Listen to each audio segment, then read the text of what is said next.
राधे राधे दोस्तों, कैसे हैं आप सभी। आशा करती हूँ आप सभी बहुत अच्छे हैं और अपना ख्याल रख रहे हैं। राधा रानी अपनी कृपा आप सब पर बनाए रखें। दोस्तों, आज हम बात करेंगे प्रदोष की।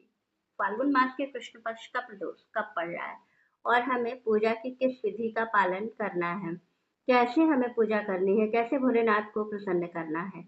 तो आइए चलिए संपूर्ण नियम बता देती हूँ। पूजा का शुभ समय क्या होगा, तो चलिए संपूर्ण नियम आप लोगों को बता देती हूँ। सबसे पहले तो हम बात कर लेंगे कि त्रयोदशी तिथि कब लग रही है।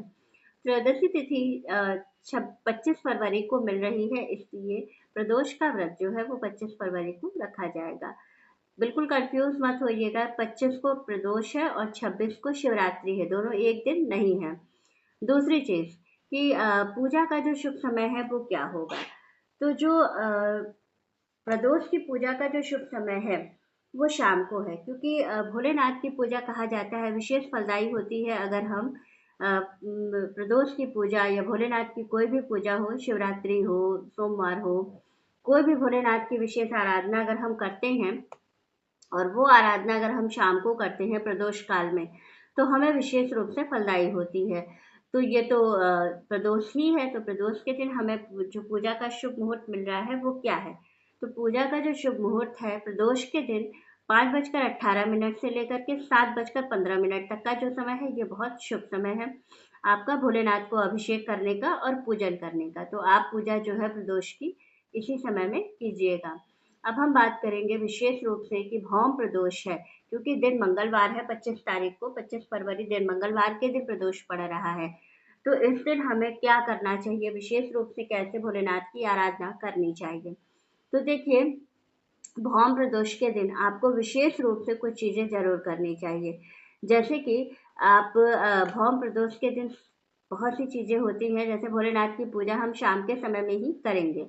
तो इस समय हमें कुछ चीजें विशेष रूप से जरूर चढ़ानी चाहिए, जिससे कि हमारी जो मनोकामना है वो बहुत जल्दी पूरी हो जाती है। और हमें भोलेनाथ को कुछ चीजें विशेष रूप से जरूर अर्पित करनी चाहिए। तो कौन सी चीजें हैं वो, किस चीज का दान करना है। सबसे पहले तो ये जान लेते हैं कि प्रदोष भौम प्रदोष है, तो इस दिन हमें किस चीज का दान करना है। भौम प्रदोष के दिन आप लाल फल का दान जरूर कीजिएगा। ऐसा करने से सुख और समृद्धि में वृद्धि होती है। अब हम बात कर लेते हैं कि भोलेनाथ को कौन सी चीज हम जरूर चढ़ाएंगे। तो देखिए, जिस दिन प्रदोष है उस दिन आप भोलेनाथ को लाल फल, लाल चंदन और लाल गुलाब का माला ये जरूर अर्पित कीजिएगा, क्योंकि ये तीनों चीजें बहुत ही महत्वपूर्ण है। ऐसा करना इसलिए जरूरी है क्योंकि भौम प्रदोष है और भौम प्रदोष के दिन लाल चीजों का दान, लाल चीजें चढ़ाना, लाल चीजों का भोग विशेष रूप से फलदायी होता है। वैसे भी कहा जाता है लाल रंग का संबंध जो होता है वो हमेशा सुख और समृद्धि से होता है। तो आप अगर ये लाल चीजें प्रदोष के दिन चढ़ाते हैं भोलेनाथ को और लाल फल का भोग हनुमान जी को भी लगाते हैं, तो आपको विशेष रूप से फल की प्राप्ति होती है। और ये चीजें इसलिए महत्वपूर्ण है क्योंकि भौम प्रदोष है, तो इस दिन आपको हनुमान जी को भी प्रसन्न करना है।